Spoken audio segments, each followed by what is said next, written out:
Ryan Chambers joins the show to discuss some team awards, his player grades from this past season, and we'll take a look at the offseason ahead for the Dallas Stars. That's next on Locked On Stars.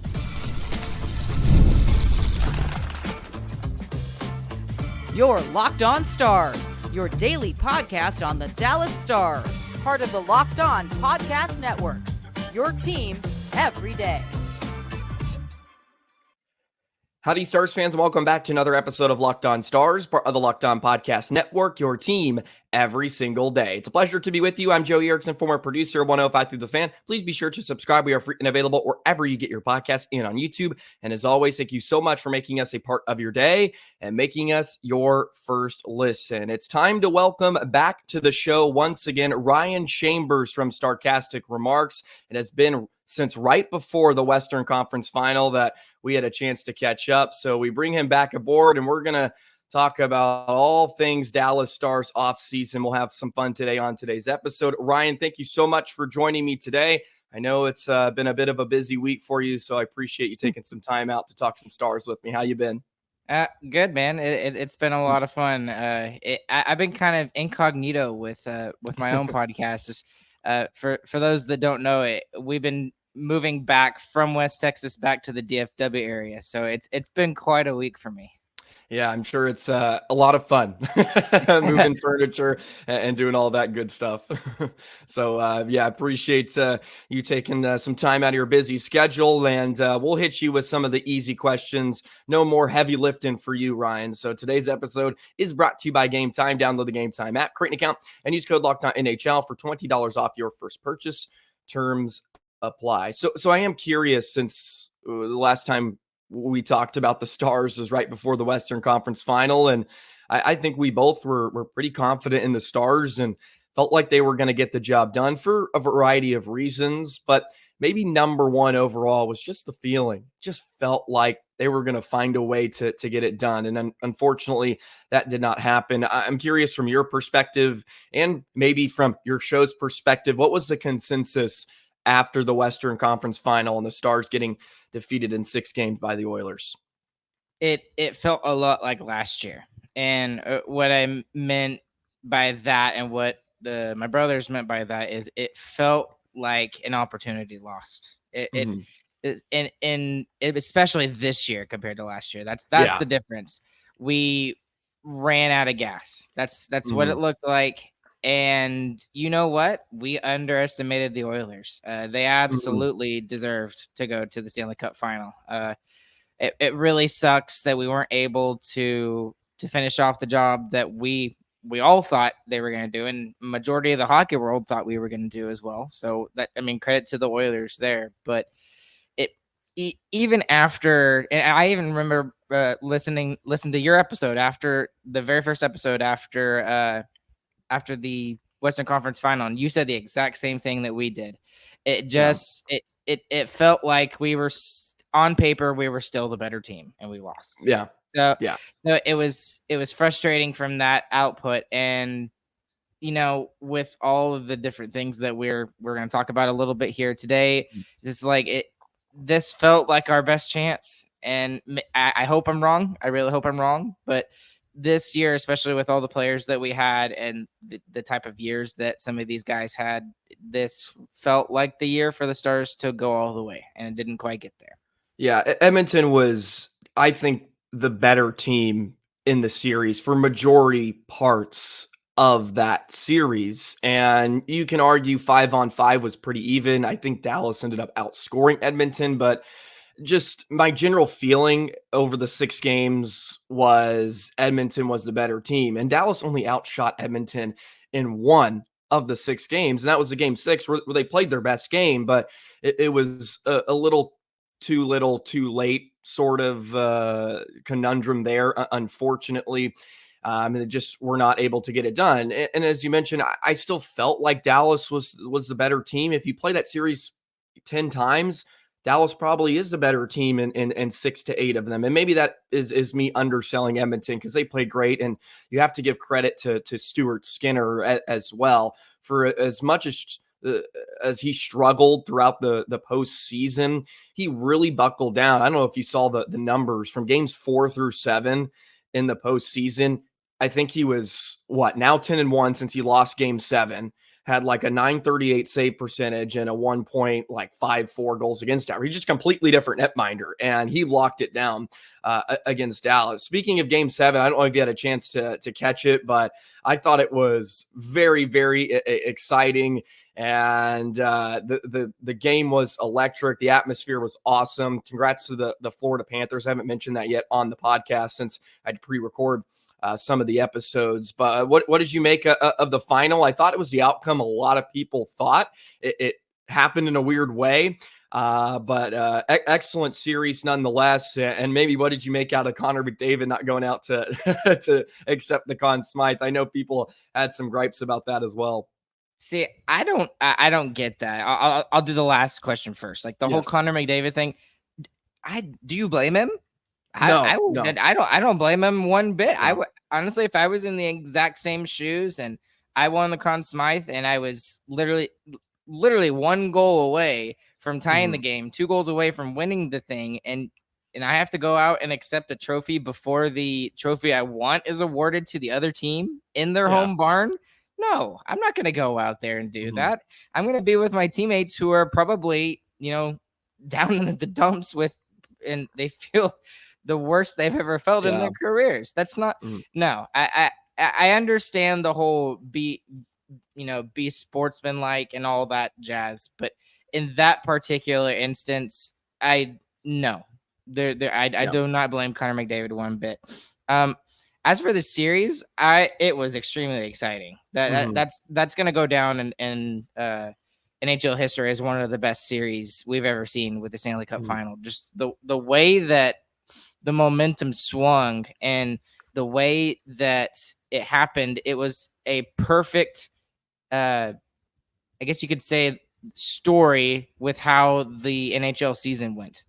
The momentum has changed completely in the 2 years. In the last 2 years, if you scored the first goal, you pretty much won the game. That's not the case here anymore in the NHL, and that's good because it makes it more interesting. It makes it more exciting.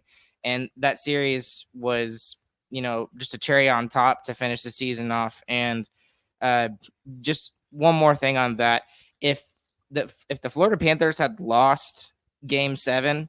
We would have never. Well, first off, we would have heard from our Canadian friends up north about that. We would have never finished hearing about that for the next 3 years. It wouldn't matter who won the cup next. And then second off, it would be the most monumental collapse I think I've ever seen in any North American sport, any sport that I can think of. And at the end of the day, Florida Panthers took care of business in the last game that they could, and now no one's going to remember that for the rest of history. There, you might hear, oh well, it took Game 7 to get there, but no one's going to remember about how they got there. Just the fact that they did it. Yeah, and I'll touch on the McDavid thing one more time. That would put a stamp on his legacy. He's already going to go down as one of the best players to ever play the game, and he absolutely deserved the Conn Smythe.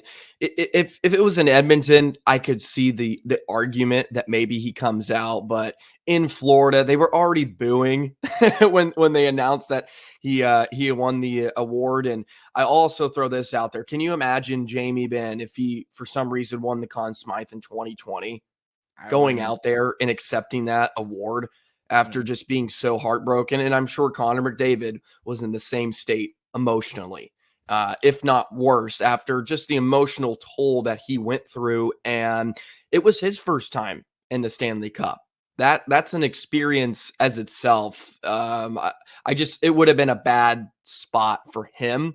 And then he would have came out and he would have been smiling and people would have griped about that. I think it's just, it's something easy to get upset about. But yeah, what a cap on the NHL season in general. It was a fun time, not only from a Dallas Stars perspective, but just the NHL as a whole. And I thought the Stanley Cup final lived up to it. And I think the numbers will bear that out. It'll be interesting to see what the ratings and stuff that come out. I'm pretty sure it'll probably go down as one of the The most watch. Alrighty, enough just the general NHL topics, I guess. We'll move on to some more Dallas Stars fixated stuff for all you Locked On Stars listeners. We'll do that on the other side. I want to hear Ryan Chambers, MVP for the Dallas Stars this past season, and I'm going to throw out some names. He's going to give some player grades as well, and we'll do that in just a moment. Today's episode of Locked On Stars is brought to you by Game Time. Game Time is obsessed with finding you ways to save money on tickets. It's also the authorized ticket marketplace of Major League Baseball, which makes getting tickets faster and easier. Prices on the Game Time app actually go down the closer it gets to first pitch. Currently in Boston, I went to Fenway Park the other night. I just hopped on my Game Time app. It takes 30 seconds. You can download it. It's free and available. It's on the Google Play Store. It's on the App Store. And you can find last-minute tickets, and you can see the view from your seat before you buy it. And that's key, especially at places like Fenway Park. It's a little funky. You don't want to get any railings or anything blocking your view. No obstructions, so you can see the view before you buy it, and you can save up to 60% off buying last-minute tickets, not only for sports like baseball, but concerts, comedy, theater, you name it, they have it on Game Time. So your purchase is covered with the most flexible customer service policy in the ticketing industry. So take the guesswork out of buying tickets. It can be a hassle. You don't want any of those surprise fees. Download the Game Time app, create an account. Use code LOCKEDONNHL for $20 off your first purchase. Terms apply. Again, create an account, redeem code LOCKEDONNHL. That's LOCKEDONNHL for $20 off. Download Game Time today. Last minute tickets, lowest price, guaranteed. Alrighty, I want to hear some team awards from you, Ryan, from this past season.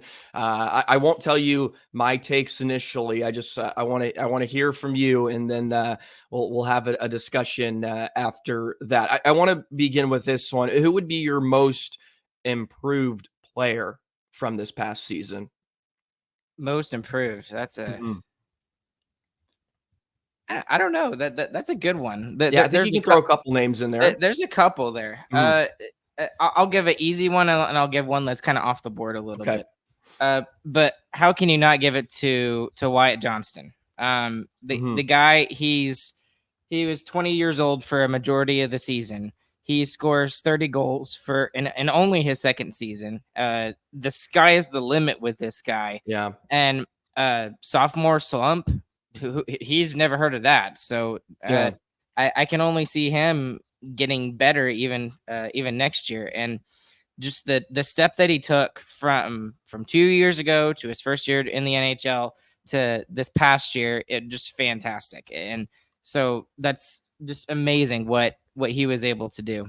The other person that I'd kind of like to give a slight one to is Mason Marchment. Mason Marchment, he got a lot of crap last year with that $4.5 million cap hit, and he did not live up to it, to be honest with you. But at least with us, we were kind of the same way with Joe Pavelski. Like Joe Pavelski, his first year, he had more of a reason to be not as good. But, sometimes it just takes a little while for guys to get used to their surroundings. And, after COVID, after the shutdown, Joe Pavelski was one of the best players for the Stars. Well, Mason Marchment kind of came out this year, and he had over 20 goals. He did exactly what we expected. He fulfilled his side of the contract, and so I know it seems like, oh well, he's just fulfilling his contract, that he shouldn't be most improved. Well, yeah, he still did it. He met those expectations for us at least. Marchment's a good shout. I enjoy that one. Somebody I haven't really talked about enough probably. And I've always been high on Marchment. And look, people get bent out of shape about money. It's because it's a salary cap era. I get it. I try not to look at that so much. It can be easy to go right to that figure. It's like Sagan and Ben, like, oh, they're making $9 million. It's like, I get it, but you have to play players. You have to pay them to keep them. Like that's just the nature of the world. And I understand it can be really, really frustrating when they're not scoring to what you believe their potential is. But Marchment's been a great shout. And the reason I love him so much of a player is just he's exactly what the Stars need. And frankly, they're going to need more of it for next year. And I'll allow you to continue your point. But and we'll get to that here later in the offseason outlook. I'm sure there's one specific thing that I think we really need. But and then you also, especially at the beginning of the season, if we had like a first half season in most improved player, I'd probably have to give that just to Miro. I mean, he's. I know it seems crazy just to think, oh, well, he's the most improved. Yeah, he just keeps getting better. He just keeps getting better, and we especially as Stars fans take it for granted. Yeah, and I was talking to a couple of other guys from some other team podcasts. They're just like, y'all don't nearly talk about Miro Heiskanen as much as you should, and just even him. I mean, the guy he's like what, 25? I think. Yeah. He's not 24. He's turning 25. Yeah, he's like, he should not be this good at this age, just like Wyatt Johnson is. So he's going to continue getting better, and if we can just get him on his strong side, we'll talk about that. But even then, he's shown bounds and strides, and how well he's done the last couple of years. Yeah, that's a whole nother story, getting him on a strong side, and I feel like it's a dilemma we'll be discussing for some time, even into next season, unfortunately. But who knows? In Jim Nill, we trust. Maybe he can find a way to get another right-handed defenseman in there. But love that. I gave mine to Thomas Harley. I showed Harley some love for that award. So I like that you had 3 different candidates for that award. Okay, a couple more. Who was your unsung hero? Someone that maybe didn't get a lot of love here, whether that's postseason or a regular season, that really had an impact that maybe we don't talk about enough. Maybe we really don't talk about. That's a good one. I'll go with one that will make me unpopular, and then one that's kind of off the board a little bit. Ryan Suter. Ryan Suter for a majority. I know, right? Exactly. For a majority of the season, he did exactly what was needed. He's perfect for his role as a third pairing defenseman. And finally, because we were able to get somebody, especially towards the end of the season with Chris Tanev, he fits that bill really well. Now, I know he had a rough series against Edmonton, but for a majority of the season, he was still very good. The one that really is the unsung hero, and he continues to be the unsung hero, is Esa Lindell for me. Yeah.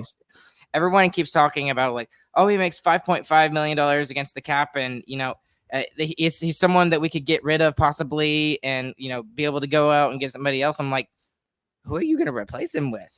I honestly, I think he's a steal at 5.5. What he does for the Stars, it goes unsaid, and he does not get the credit that he deserves a lot of the time, because we have so many other players that we look at the skill, we look at the Thomas Harley who scored over goals, we look at Miro Heiskanen who's a once in a lifetime generational player, but those kind of players don't succeed without the defensive defensemen like the Mark Mathot's, the Radko Gudas, the Roman Polacks, other way, exactly. Those kind of guys, and Esa Lindell kind of fits that bill, to the point where I've even seen some calls of maybe he's the answer on that top pairing with Miro Heiskanen, because he did it with John Klingberg years ago. So he's my unsung hero. Yeah, I threw his name in the hat as well for that one. He's been fantastic, and he had a bit of a down year, but he was paired with Hakanpää, and I just don't think those two together are the pairing where both of them can be as successful as they want. Having Lindell with Tanev obviously helps. I think that would help anybody in the National Hockey League. So he did get a bump up in his play from this past season, which is certainly a good sign.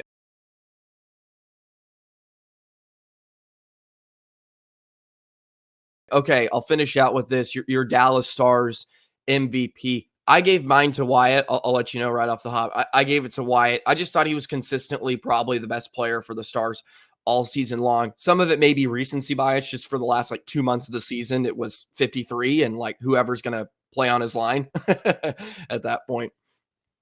And that's easy to give it to him too, but he is the actual answer. He really is. Yeah. He's the guy, again, led the Stars, one of the best teams in the league, at 20 years old with 32 goals. He stepped up his play in the playoffs, showed that he can do it. For the second year in a row, he was good in the playoffs last year. It's just he had more of a role thrust upon him this past year. And he was just absolutely fantastic. if I had to give like a secondary one, and I agree with you on Wide Joe there. For me, it might be Jamie Benn or Jake Ottinger. And again, recency bias with Jamie Benn. I take the cap hit away. Take the cap hit away. I understand he's not going to score 40 goals. He's not going to score 30 goals like he used to. But when you watched him in the series against Edmonton, he was one of the few guys that still seemed to have some gas left in the tank. I thought he was the best player. And he was, and I argued that after Game 6. And some people thought I was crazy, but I was just like, if you go back and watch Game 5 and specifically Game 6, the guy that was consistently around the net was Wyatt Johnston, Logan Stankoven, and Jamie Benn. Yeah. And the fact that he's still able to do that, especially at his age, and that has to be mentioned about that. It's amazing what he was able to do. And it just also goes to show that picture that we all hate at the end of the 2020 bubble playoff run, where he's just sitting there in the locker room by himself. That picture was in the back of my mind watching him in Game 6, and it showed he wants to win this thing so badly, and he does not want to lose again. And then with Jake Ottinger, it's just the guy is ridiculous. What he was able to do, and his playoff was much better than last year, and hopefully that continues moving forward. But I think if you really focused on it, it's got to be Wyatt Johnston, Jamie Benn, Jake Ottinger in that order. Yeah, Ben was fantastic, and with him, it's not always tangible. His impact this postseason cannot be all boiled down to a number. Like his impact just in the locker room, you can tell. And it really, it was his will. It just felt like he was willing them along. And yeah, I thought he was their best player. And I don't mean this as a slight against him. Against Edmonton, it's not a good thing. I in my opinion, I don't think you want him to be your best player. He needs to be a part of the equation, but you would like other guys to certainly step up, and maybe they did. And that's where you don't have to think too hard on this. I would love to just hear quick player grades, A+, B, whatever for certain guys. Just I want to get your overall just kind of encompassing thoughts on a few players. And I don't care what your guidelines are. So you can grade on a curve. However, I'll just throw out a name, and first letter that pops in your mind, but Jason Robertson. Oh, A-. Okay. Matt Duchene. B+. I like that one. Roope Hintz. B. Yeah. No, he left a lot to be desired. He certainly did. Obviously, the broken finger probably didn't help. I can imagine that was very painful, trying to hold on to a hockey stick and play at a very high level. But I think the year in general, it wasn't. And this is a year he scored 30 goals, and we're still talking. But the postseason, right, is where we're hoping for him to step up, and especially outside of Game 4, or no, it was Game 3 of Edmonton, just nothing.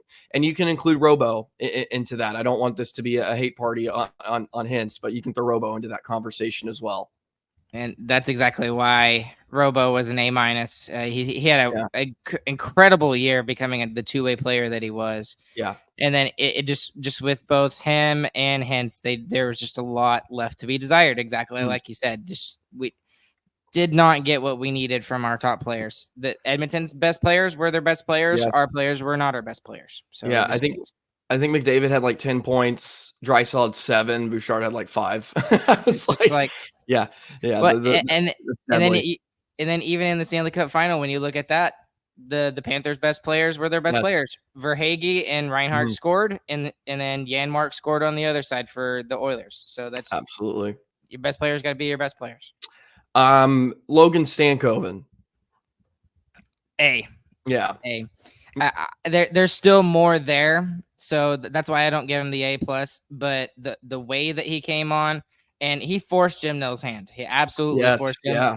And that doesn't happen very often. It really doesn't. That too. There wasn't there was a possibility he could go down just because they didn't have the space. Really, that wasn't. Yeah, we forget about that just because he did play so well that it's like, okay, you have to stay now. Well, and even when the offense kind of dried up a little bit, there was still all his defensive acumen that he had that kept him up in the lineup. He was never downgraded. He was never downgraded. He was always in that third line spot with Wyatt Johnston or Ben, and then there was even sometimes he was thrown onto the top line to try to get those guys going, and so. And that's incredible what he was able to do. Is just like he went straight from juniors. He spent a little bit of time in the AHL, and Jim Nill was like, "Okay, well, he's ready. Let's go." So yeah, he lit it up, and you're right. He just got promoted. Frankly, that's the only time. That's the only time there was any movement with him, which is a great sign. And boy, he's going to be a lot of fun to watch for the next 5 to 10 years in a Dallas Stars uniform. Alrighty, well, we'll be done with the player grades. I appreciate you for at least indulging me there for a bit.